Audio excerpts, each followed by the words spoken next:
Buongiorno a tutti e bentornati ad un nuovo video, io sono Druci Alba e oggi parleremo di fanfiction.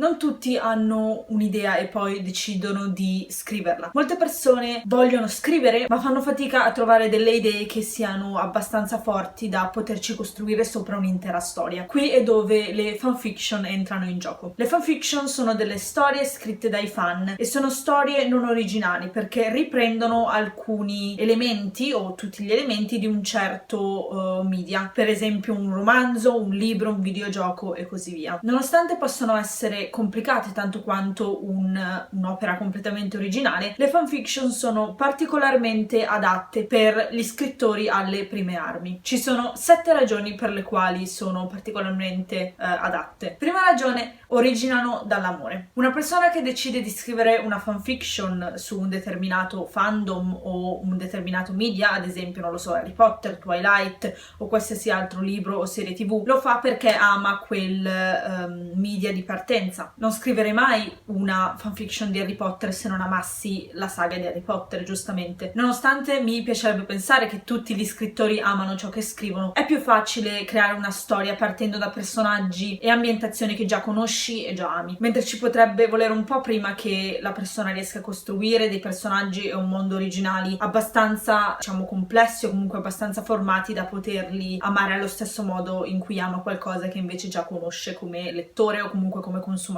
Di conseguenza le fanfiction sono molto collegate a questo sentimento di amore o di affetto e per questo è molto più facile per uno scrittore scrivere una fanfiction, e questo aiuta nel processo di scrittura in quanto lo scrittore è più coinvolto e eccitato alla prospettiva di contribuire a qualcosa che ama, portando appunto una nuova storia. Seconda ragione: non ti devi preoccupare di dover creare dei nuovi personaggi, una nuova ambientazione o persino una nuova storia. Siamo realisti, anche se tutto parte con un'idea, essa non è sufficiente per creare una storia. C'è un sacco di progettazione dietro i personaggi, l'ambientazione, la trama vera e propria della storia e così via. E sì, tutti questi vari componenti sono anche parte delle fanfiction, ma non tutti. Se scrivi una fanfiction hai già o l'ambientazione, o i personaggi, o la storia, almeno uno di essi, o puoi averli tutti e tre insieme se decidi di seguire l'opera originale, dipende tutto da te. In ogni caso hai meno di cui preoccuparti, ti puoi concentrare ad esempio soltanto sullo svolgimento degli eventi senza preoccuparti di creare nuovi personaggi, una nuova ambientazione, perché stai usando un universo che è già stato creato da qualcun altro. Questo può diminuire la pressione che lo scrittore si trova comunque a provare all'idea di dover inventare tutti questi dettagli, e di nuovo questo può aiutare molto uno scrittore che non ha mai scritto niente prima e non sa bene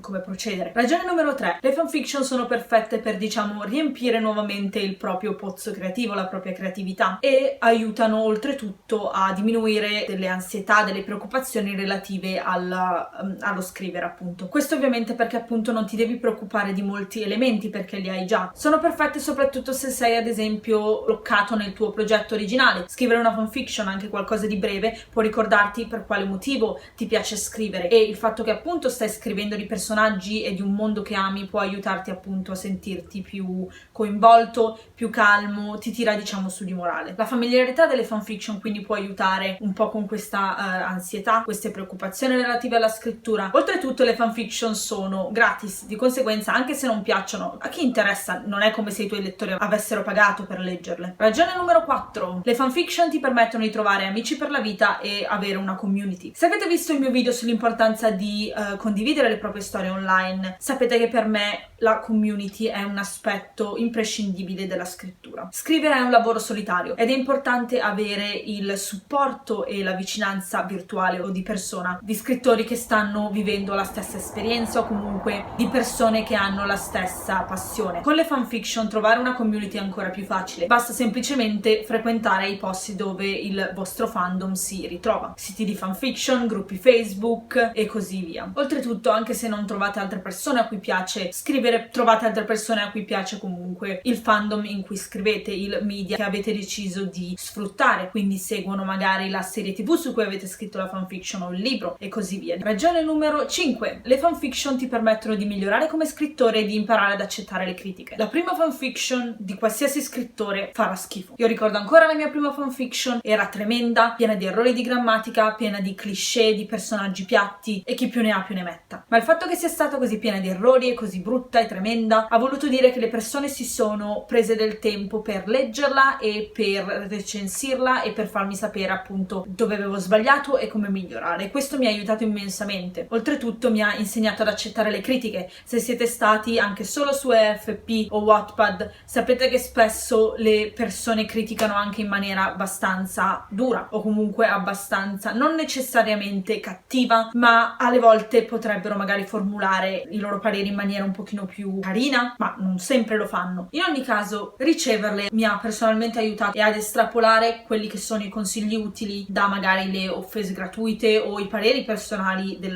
lettore, perché ovviamente ognuno ha i suoi pareri personali e state autore poi decidere se quel consiglio che ti è stato dato è un consiglio valido in generale o dipende soltanto dalla preferenza del lettore. Vedo un sacco di scrittori in giro, soprattutto nei gruppi Facebook, che non sono in grado di accettare le critiche e sono stati buttati giù così tanto da questa cosa che hanno smesso di scrivere. Ed è una cosa normale ricevere delle critiche all'inizio, non si può migliorare se tutti sono soddisfatti da quello che scrivi. Sì, per carità, è una bella soddisfazione, ma tu sei lì per imparare, per migliorare. Puoi essere lo scrittore più bravo del mondo, però se resti sempre allo stesso livello anche nel corso degli anni e non migliori mai, che scopo ha scrivere? Sesta ragione, puoi sperimentare come vuoi, l'unico limite è la tua immaginazione. La cosa bella delle fanfiction è quanto tu possa sbizzarrirti con esse. Come ho detto prima, puoi mantenere la stessa ambientazione e cambiare personaggi, puoi prendere i personaggi e l'ambientazione ma cambiare completamente la storia, puoi scrivere un seguito della storia già presente o puoi cambiare un piccolo dettaglio della storia e inventarti come questo avrebbe cambiato l'intero media. E questa libertà spesso manca nella, diciamo, scrittura tradizionale e aiuta molto la creatività, perché non devi stare a preoccuparti quasi nulla praticamente. Oltretutto, sperimentare così tanto è un modo perfetto per crescere come scrittori, non solo appunto a livello di creatività, ma proprio per scoprire cosa vi piace, in cosa siete bravi, quali, diciamo, tropes vi ispirano e per avere nuove idee. Nel corso degli anni ci sono stati diversi casi di persone che hanno trasformato la loro fanfiction in una storia originale, appunto perché la fanfiction era così diversa rispetto al, diciamo, storia originale da cui era partita, che praticamente senza che neanche l'autore se ne accorgesse era nata una nuova storia completamente originale. Bastava giusto cambiare due cose. Ragione numero 7, l'ultima, è un'esperienza di workout, cioè è un allenamento, e nonostante in questo video mi sia concentrata principalmente su come possa aiutare i principianti, è qualcosa che può aiutare qualsiasi scrittore a qualsiasi livello. Personalmente io ho 23 anni, non ho mai pubblicato niente di originale nonostante abbia comunque scritto storie e amo le fanfiction, le leggo, le scrivo, anzi se avete seguito i miei video sapete che sto lavorando a Slytherin Secrets, che è una long dramione nel fandom appunto di Harry Potter e cui ho finito la prima stesura durante il Camp Nano. Quindi io nonostante la mia età non ho mai rinnegato le fanfiction, non ho alcuna intenzione di rinnegarle mai e mi piacerebbe continuare a scriverle anche una volta in cui i miei progetti originali magari verranno pubblicati. E con questo concludiamo il video di oggi. Molte persone potrebbero dirvi che le fanfiction sono inutili, che non sono vera scrittura. Non ascoltateli. Scrivere è qualcosa che deve divertire, ti deve piacere. Se a voi piace scrivere fanfiction, gli altri non sono nessuno per dirvi di non farlo, e non importa quale età abbiate. Scrivete quello che volete e ignorateli. Come sempre vi ringrazio per essere stati qui e vi invito ad iscrivervi al canale e a mettere mi piace. Sono due piccoli gesti che mi supportano e contribuiscono a far crescere il mio canale. Noi ci vediamo alla prossima e buona scrittura!